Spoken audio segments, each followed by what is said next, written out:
Assista até o final desse vídeo porque ele tem coisas muito importantes, né? Geralmente eu não trago vídeos no sábado, mas eu cheguei aqui em casa e vi algumas coisas que me chamaram muita atenção em relação a dados on-chain do Bitcoin e em relação também análise gráfica, né? E o Bitcoin, de fato, ele subiu muito, né? Depois da casa dos 80, 75 mil dólares até o patamar atual. Fica até o final desse vídeo porque a gente vai analisar o fluxo de entrada de Bitcoin dentro das corretoras, as ordens de compra e venda de Bitcoin, analisar também o gráfico de RSI do preço do Bitcoin, os retornos mensais do Bitcoin, a razão da proporção da quantidade de longs em relação à quantidade de shorts no Bitcoin e também a demanda para o Bitcoin, que são os short and hold supply, são aqueles investidores que compram Bitcoin por pouco tempo, né? Geralmente essa galera é a mão de alface. E vamos também olhar o ponto de liquidação, né?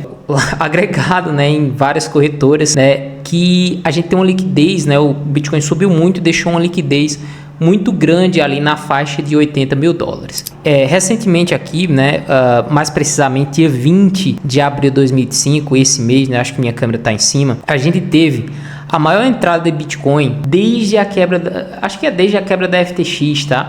Porque não dá mais para ver o histórico anterior, mas se a gente vir aqui em cima, né, acho que a gente consegue, deixa eu colocar aqui, deixa eu ver, não dá para colocar um pouquinho menos, né? Aqui está no histórico máximo. Então a gente teve aqui a maior entrada desde 2023, setembro, né? Desde setembro de 2023 a gente teve a maior entrada de Bitcoin dentro das corretoras. Então vamos analisar aqui o que acontece com o preço quando a gente tem essa entrada muito grande, né? Se a gente olhar aqui em setembro, né, 2023, o Bitcoin estava aqui num vale e o gráfico não caiu muito, né? De fato. Já aqui, né, ele atingiu, né, um pico, né, e ficou ali subindo, etc. Ele tinha a expectativa dos ETFs, né? Acho que teve também muita venda aqui justamente para a galera pensando aqui, né? Vamos vender no fato dos ETFs, né? E tiveram uma entrada muito grande aqui de Bitcoin nas corretoras, né? Desde então a gente não teve tanto assim. Outra entrada muito grande dentro das corretoras foi aqui, né? Nesse pico aqui. E logo em seguida a gente teve a chamada carry trade, né? A questão lá do aumento da taxa de juros do Banco Central do Japão, né? E a gente teve uma queda enorme aqui do preço do Bitcoin, né? Então, veja que essas entradas aqui, elas são relevantes, né? Antes, né, dessa daqui, a gente não teve tantas entradas relevantes. Será que a gente tem ali alguém, né, que sabia que a gente teria essa elevação na taxa de juros aqui do Japão, né? Enfim, alguém ficou com medo, colocou um stop, enfim. Mas vamos analisar aqui também, ó. Aqui foi exatamente o hack da Bybit, né? Ou seja, alguém que sabia, né, do hack da Bybit antecipadamente colocou aqui ordens de venda, né? E logo em seguida o preço caiu muito. E nesse momento, aqui dia 20 de abril, né, há 6 dias atrás, teve a maior entrada de Bitcoin dentro das corretoras aqui. Então esse é um ponto para chamar muita atenção. Mas isso será que faz diferença, levando em conta a quantidade de Bitcoins, né, dentro de corretoras? Bom, se a gente analisar aqui, a gente tem uma saída de Bitcoin dentro das corretoras há muito tempo, né, vem caindo essa quantidade. Se a gente analisar aqui, essa entrada aqui anterior, né, ela basicamente fez essa alta aqui, ó, logo antes do hack da Bybit, né? E logo em seguida continuou, né, o saque de Bitcoin dentro das corretoras. Então a gente teve aqui uma elevação da quantidade de Bitcoin dentro das corretoras. Geralmente esses Bitcoins estão disponíveis para venda, né? Então vamos ficar de olho em relação a isso aqui, né?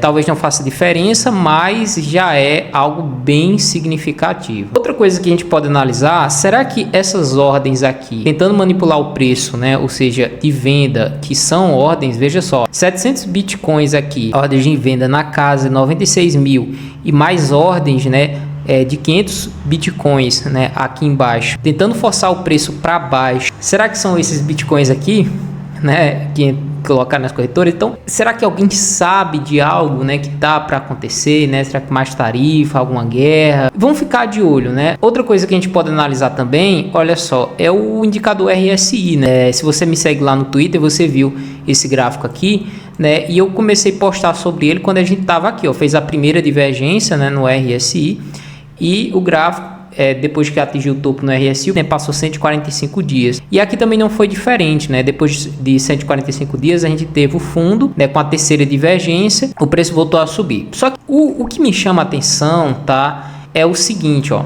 Depois que o Bitcoin faz um fundo, né, ele faz aqui um fundo e depois ele busca o topo no RSI, depois a gente tem uma queda em seguida. Não quer dizer que ele vai subir reto, né?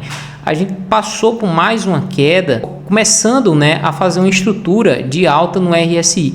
Então seria natural uma queda agora no preço do Bitcoin, né, buscando aqui um fundo mais alto no RSI do que o fundo anterior. Talvez seja uma queda que até machuque, né, porque olha só, daria, né, uma queda ali de 10%, né, para quem comprou aqui, né, antes dessa alta aqui, né, devolvendo tudo isso, né, que a gente teve de lucro, né? Então vamos ficar de olho aqui, porque essa entrada aqui é relevante. Outra coisa que a gente vai observar também é os retornos mensais do preço do Bitcoin, né? No mês de abril ele tem aqui uma média, né, a range uma média de 13%, né? No mês de abril ele já subiu 14%. Então será que a gente ainda tem alta, né, para finalizar esse mês, né? Fechando esse mês, a gente tem já uma expectativa, uma esperança matemática, né, de 8% para o mês de maio, né, e o mês de junho sendo 0 a 0 e o mês de julho também alto. Então, é para você ficar esperto. Sabe por quê? Olha, se a gente olhar aqui o Short Term Holder Supply, que é exatamente a demanda pelo Bitcoin, a entrada de novos investidores de curto prazo, tá caindo, né? Eu coloquei aqui já no curto prazo, a gente ir direto ao ponto, e essa quantidade ela continua caindo, né? Mesmo depois do preço ter dado aquela alta, né? Então, geralmente, quando a gente tem isso daqui acontecendo, né? Geralmente o preço começa a cair, né? Então, outra coisa que eu quero analisar também é essa bolsa de liquidez aqui embaixo, ó. Quando a gente superou aqui a zona de 84 mil dólares, o preço do Bitcoin deixou, né, uma liquidez aqui muito grande, ou seja, no mercado futuro, né? Uma concentração aqui do ponto de liquidação e stop dessas pessoas aqui. Geralmente, não só dessas pessoas aqui, mas pessoas que estão agora entrando long no Bitcoin, né? Nesse momento, o ponto de liquidação delas está aqui embaixo, justamente porque tem um nível de suporte aqueles, o preço não vai mais aqui, né? Então, de fato, o preço vai e liquida todas essas pessoas e quem sabe volta a subir, né? Não seria nada demais o Bitcoin retornar, né? Retornar aqui para essa casa aqui embaixo, ó. Na casa de 83 até 80 mil dólares, né? E voltar a subir. E por que isso me chama a atenção? Vamos lá. Esse indicador aqui, deixa eu botar ele para cima para ficar mais coerente. Esse aqui embaixo, long short rate, ou seja, a quantidade de pessoas longs em relação à quantidade de pessoas short. Mas quando a gente tem um topo, né? Ou seja, tá vendo esse topinho aqui, ó? E a razão de short, a gente tem uma quantidade de short muito maior. Isso fica mais claro, a gente vendo aqui esse vermelhinho, ou seja, quando essa razão está abaixo de 1, que significa que tem mais short do que long. Olha só, aqui, ó, tinha uma quantidade de short muito grande aqui, o preço desabou para baixo. Mesma coisa aqui, ó, o Bitcoin volta a subir, aí a gente tem muito short, o preço desabou. Aqui também, ó, o preço fez um topo, aí o preço desabou em seguida, mas era um topo, aí desabou de novo. Vamos ver nesse momento aqui, ó, novamente, ó. A gente também tinha aqui, né, galera shortando o Bitcoin, aí o preço desabou de novo e só começaram a errar nesse ponto, né? Se a gente olhar agora o momento atual, o preço ele tá muito lateral, mas isso daqui já é o que a gente chama de deriva, né? Já tá perdendo aqui a força, né?